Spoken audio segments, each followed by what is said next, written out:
Again, no big deal.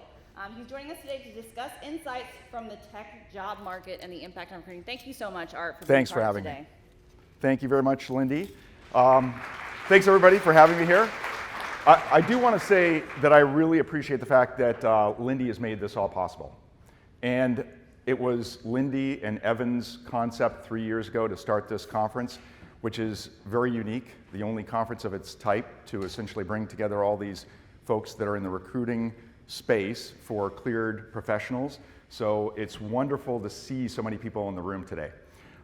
As Lindy said, I am the CEO of DHI Group, and we manage both DICE and ClearanceJobs. I have been an entrepreneur most of my career, but I did start my career as an Air Force officer. I spent 7.5 years in the Air Force, and I did hold a TS-SCI clearance, so I know a little bit about the environment that we're talking about today, and I'm very excited about it. So with no further ado, I'm going to essentially turn to my first slide. Lindy asked me to talk to the state of tech recruiting in the United States today. And this is a topic that we talk about all the time with both DICE and ClearanceJobs. DICE has 6.8 million members. That is to say that we have 6.8 million profiles of technology professionals in the United States. CompTIA, which is an association for the tech workforce in the United States, believes that there's about 9 million uncleared tech professionals. So we have a pretty good swath of the United States tech workforce that is represented by DICE.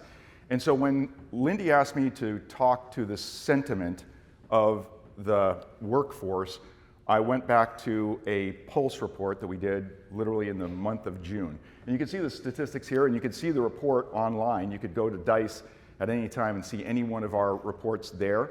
It's called the Tech Sentiment Survey, and it was conducted in the beginning of June, and we had a total of, as you can see, 520 respondents from a candidate perspective and 390 respondents from a recruiter perspective. So I think it's a pretty good sample size. It's not the same data set as we get from our salary surveys and some of the other surveys that we do, but we literally go out to our community about, I would say, 4 or 5 times per year. So what did they say? One of the most important things that they talked about is this idea of optimism for where we are in the tech economy today. And the answer is it's pretty much of a bell curve. I'd say, it was a total of 31% that said that they were optimistic on a level of 4 to 5 on a scale of 1 to 5 in terms of their view of the economy and their view of what's to come for the tech workforce. And about, the middle was roughly 42%, and then the bottom end was 28%. So ultimately, what I find very interesting about this is that there's a very different opinion of younger tech professionals. So those aged 18 to 34 are only 20% that indicated that they're optimistic or highly optimistic about their future. I believe that's because they haven't seen this kind of economy, and so it's a relatively new phenomena for them. For most people that have been in the tech workforce, like myself, for over 30 years now, we've seen ups and downs, and we know that there's going to be good times ahead. In fact, the interesting point is that 8 out of 10, or 80%, believe that they're optimistic about the future. There was a study that was done last year by McKinsey, and if you haven't seen it, I highly recommend that you look for it. It was published in July of last year, and it looked at the top 100 occupations in the United States economy and how they would be affected by generative AI. And we're going to talk about this a little bit later in my speech. The answer is that the top 2 occupational categories in terms of growth rates are healthcare and STEM positions. STEM meaning technology positions. And that's because technology professionals will be implementing generative AI for the rest of the economy. And so the growth rate ahead is actually very, very vigorous because we're going to need a lot of tech professionals to implement AI. And that's going to be part of the rest of this presentation as you see it going forward.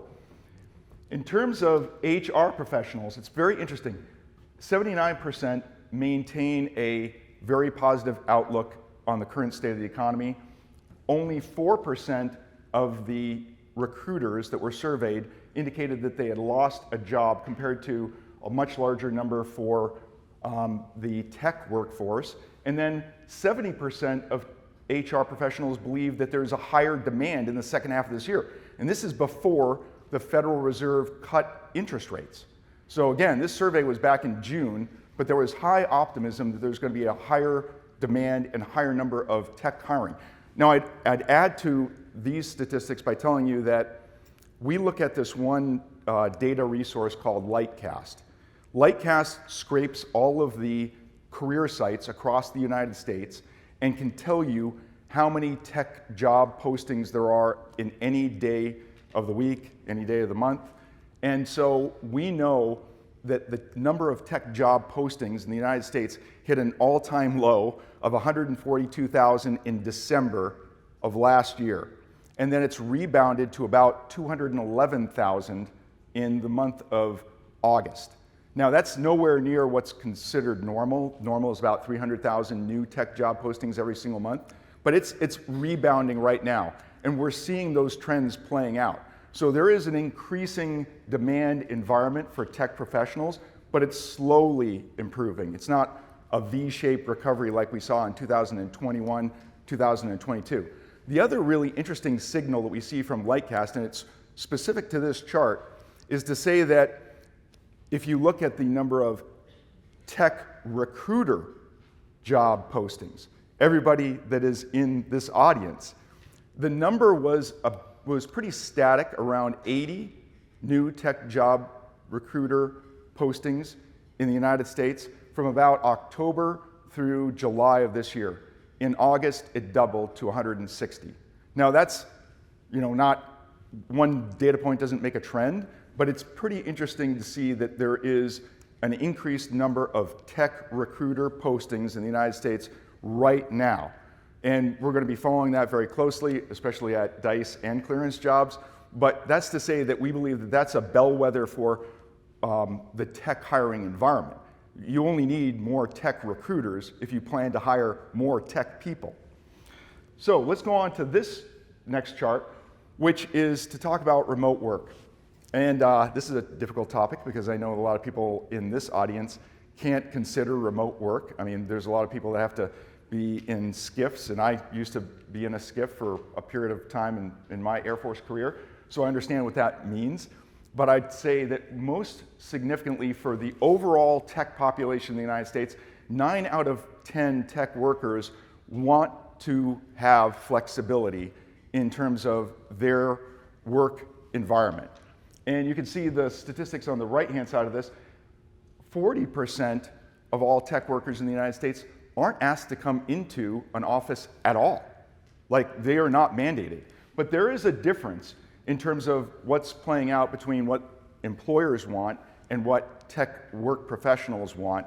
87% of employers favor some type of hybrid environment, whereas tech employees, I could tell you from multiple surveys, 10 surveys since COVID took place and the pandemic in general, where tech workers believe they are just as effective, more effective, working from home than they are in an office environment.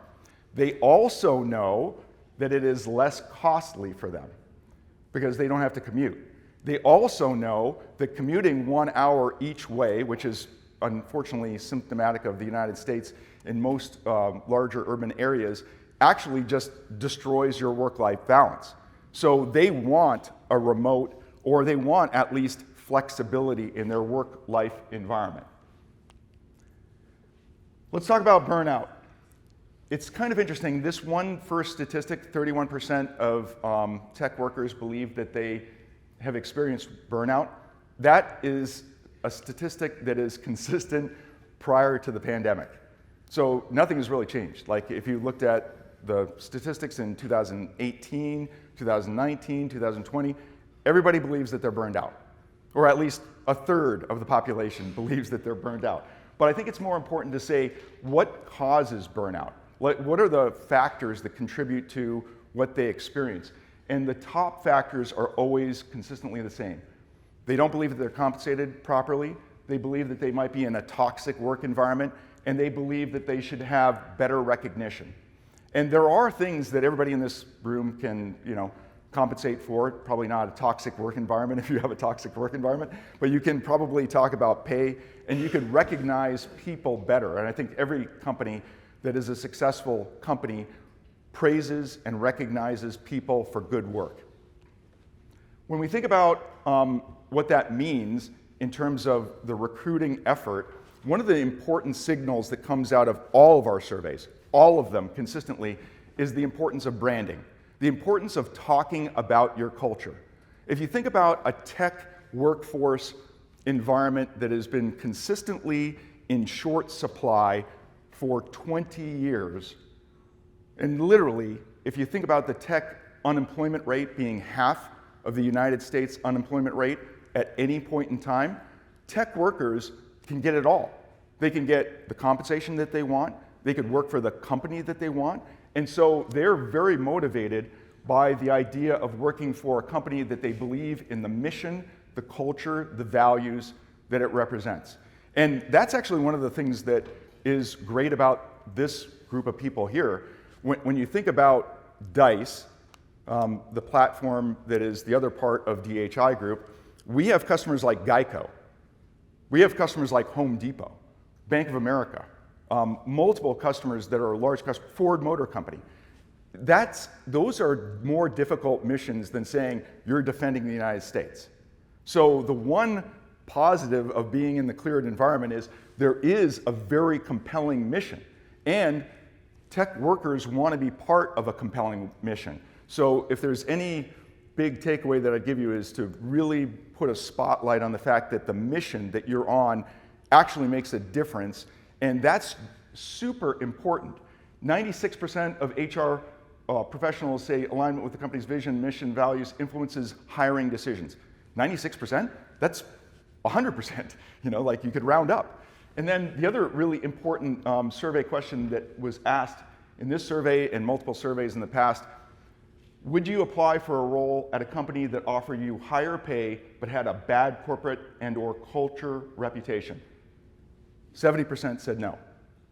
So culture makes a huge difference. I'd go on to say there is, however, a state of the tech industry today that is very interesting, that's related to how we came out of the pandemic. Only 4 out of 10 professionals have confidence that they can find a new role. 67% are looking. 67% is, whoa. Reboot? Okay. 67% is the highest number we have ever seen historically as a company. In the pandemic, about 50% were looking. And if you remember, in 2021, it was game on. Everybody was moving, and everybody was looking for a new position, and there was all kinds of hiring activity. So 67% of tech professionals looking for a new opportunity is pretty profound, in my opinion. What this represents, again, in my opinion, is the fact that we did come out of the pandemic, and there were a lot of people that were thinking about the Great Resignation. Remember that term? Then there was a belief in 2022, coincident with the Federal Reserve raising interest rates, that all companies should focus on profitability. Not on growth, but profitability. So what does that mean? Layoffs. There were a tremendous number of layoffs at the end of 2022 and 2023, especially in the tech sector. And we came back to what I would consider to be the great stay. That's where we are right now. So the reason why only 4 out of 10 tech professionals believe that they have an opportunity is because they're very worried about the current state of the environment and where they're at. Most people are staying. In fact, I would tell you this, as a result of just being part of our customer advisory board yesterday, most people have had a really low voluntary attrition rate. Our attrition rate at DHI Group is 7% annualized. And that's compared to an industry-wide standard of about 20 to 22% for most software companies. So right now, people are very worried about their jobs, and that's the reason why the 4 out of 10 believe that they can get a new job, but 67% are looking. Okay, so we're back. So I think it's already advanced to the next slide, which is very nice. Thank you very much for that. Okay, so what would compel a tech professional to look for a new position?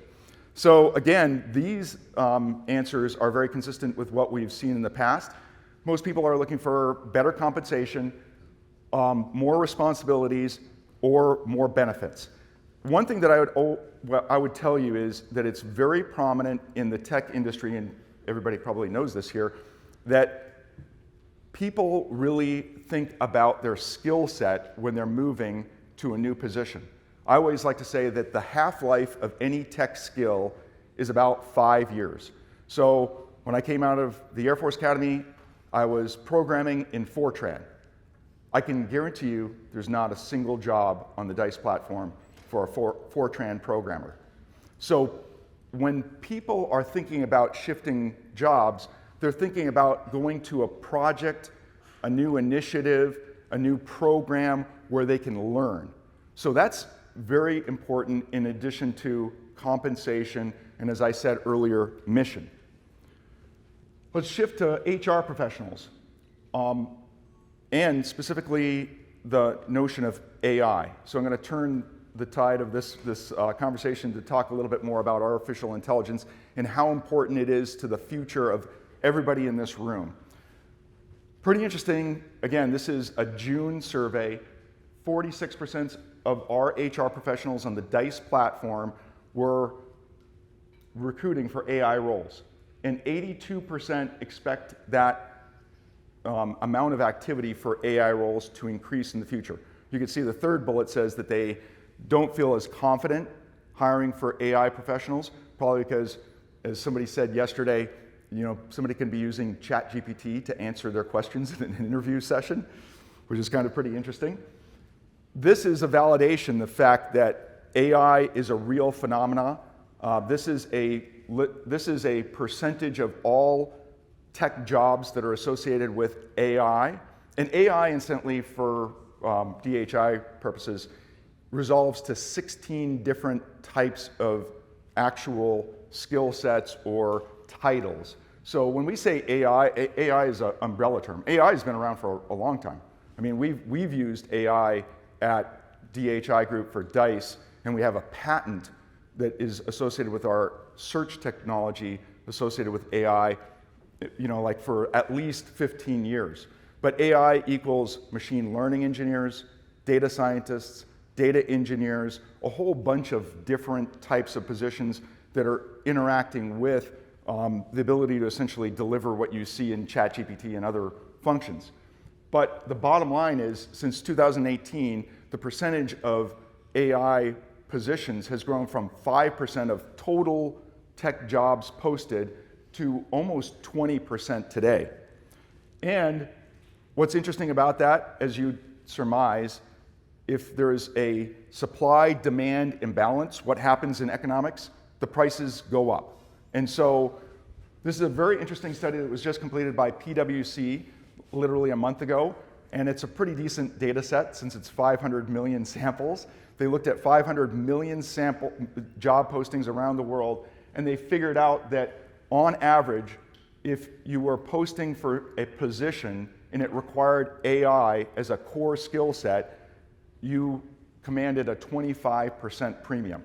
What I love is that if you looked at this particular graphic, it says that if you are a lawyer that knows AI, you get a 49% premium, which probably means that you're putting future lawyers out of work.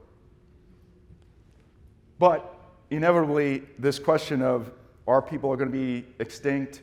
Are we going to need less tech workers in the United States economy because the code is going to magically generate itself?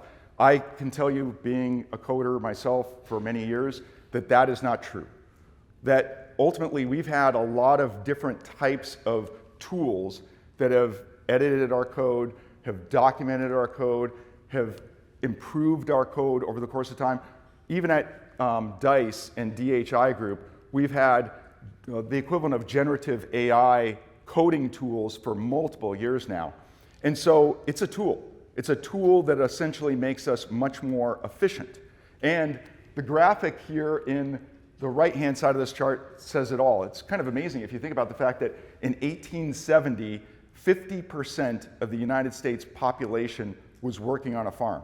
How many people have physically stood on a farm in the last year? Okay, couple? Well, there's a lot actually. Are we close to a lot of farms? Okay, so I live in Colorado and we don't have that much farmland, or at least around Denver. But it's pretty dramatic to see that, you know, the economy of the United States is constantly shifting. In 1870, 50% of the people were farm workers, less than 1% today. But that just means that there are other jobs. And the one thing that I would leave you with, I think it's the most important thing, it is literally the most important takeaway from my entire speech here today. It's that last bullet. AI won't take your job, but someone who knows how to use it will. And that's very, very important for this particular community of recruiters, because there are AI-related tools that are going to become much more important to every single occupation, not just being a tech professional, but being a recruiter. So with that, I know that I was asked by Lindy to leave a little bit of time for Q&A, so I will respect that and answer questions that people have. And if you want to go to that report, again, we'll make sure that we send you a link, but the link is, or the report is available on dice.com. Any questions? Yes? So with AI being new, obviously a lot of companies are hesitant to implement it, and we've even, blocked it from our internal systems. How would you go about bringing up the discussion to introduce AI into recruiting practices if your company is hesitant to it? I think that's very relevant. Okay, so the question was, how do you introduce the conversation about AI when there's a lot of companies that are blocking it? I think we're in this period of time that takes place anytime that there's a major technological shift and people don't understand what it's all about, and they're trying to figure out how to protect themselves. I think that the best way to introduce the conversation is to go to those bigger companies like Microsoft and Google and Meta that have very well-established security practices for their companies and say, we need to do that. We need to secure ourselves, but we also have to have AI, in addition to securing ourselves. So it's going to come. It's going to be a matter of people being ahead of the game and people being laggards, but I think everybody has to embrace AI. It's kind of interesting. There is another survey that we did completely different than this survey that asked how many folks are actually using AI as a technology worker today, and virtually all of them are. Like, even if the company says you can't use AI, people are still doing it. And it's just a matter of whether or not they're using it daily, or they're using it weekly, or they're using it monthly. There's a different kind of like spread as to the data that comes out of that. But everybody that's a technology worker pretty much has figured out that AI can do certain things for them. And so if you're a recruiter, you should say, well, everybody else is kind of like doing this on the technology side of my company. Why can't I embrace the technology and also benefit from it? It's a great question. Oh, yes. Over. So quick question kind of for the recruiters as well as for you, sir.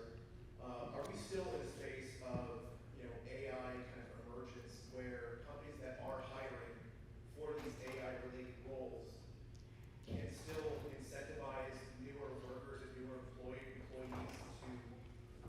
gain education, gain certification through the company, or are we too far gone where people need to be educated before they come into the market? Well, I think that there was a bullet in one of my charts that I didn't really speak to, the fact that smaller companies don't have the ability to hire people with AI skills, so that they have to, by definition, upskill. And it's pretty interesting. if you go to the career sites for Deloitte, IBM, McKinsey, they are hiring armies of AI professionals. Like literally, if you went to Deloitte's website today, you'd see that they're hiring approximately 5,000 workers, or trying to. And so, in my opinion, the rest of the world, aside from the bigger consulting companies, have to figure out how to upskill. And in fact, we wrote an article, a really good one, by one of our writers, Nick Kolakowski, that talks about the emerging certifications associated with AI. There aren't really established credentials, but they are getting there. And there's a lot of a lot of professional education that's being built right now to help people learn more about AI, and specifically generative AI, because I think that, when you talk about AI, it's a massive number of skills, but most people are going to say, how do I plug into ChatGPT or Claude or Anthropic or one of the major models and make that work for my company? So it's not necessary to hire somebody that knows how to do a large, like the training of a large language model. Great question. Oh yes, sir. Yes, I run a company that trains people on Linux system administration and Security Plus. This is more for the clearance job portion of what we do.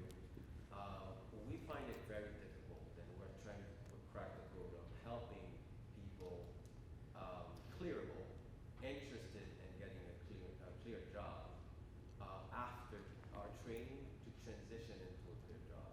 It's like a catch-22 of you need a clearance to get the job, but how do you get the clearance if you're not in the field already?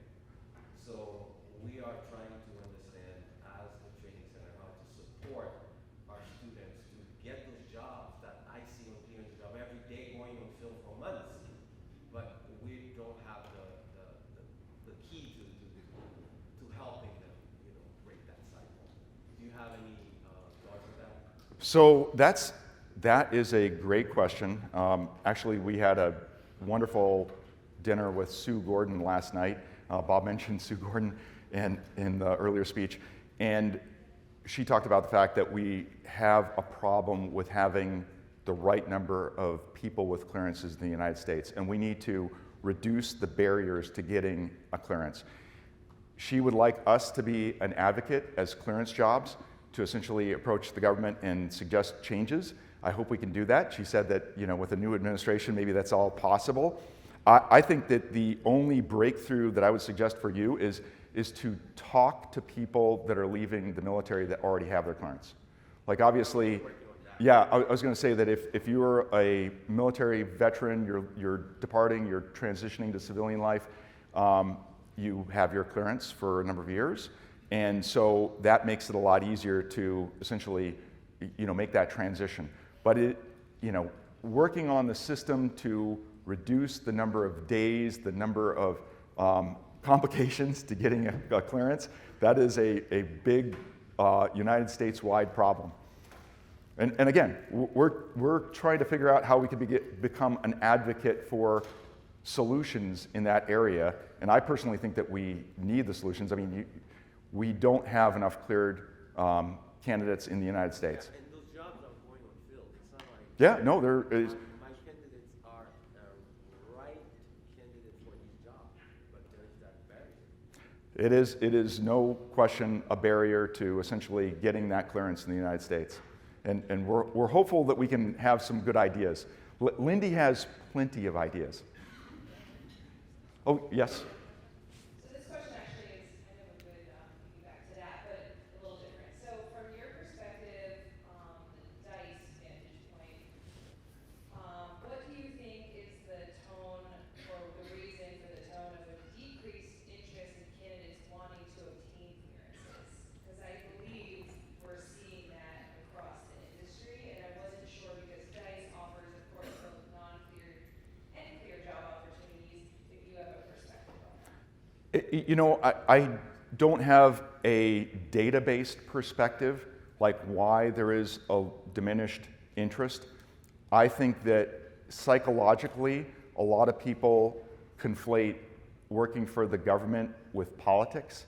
We were talking about that last night as well. Like the political situation in the United States is obviously very tense, and a lot of people say, I don't want to have anything to do with that. And they think politics equals the government. And I don't believe they're the same. You know, there's a great mission for a lot of different government institutions, a lot of different military contractors, but I think that there is just this very difficult situation in the United States where people do think that it's a very tense time. But again, we don't ask those kind of questions. It's probably a good question to ask for a future survey. So. I'm on it. Okay. And it's a perfect segue into our next panel. So thank you so much. Thank you for having me.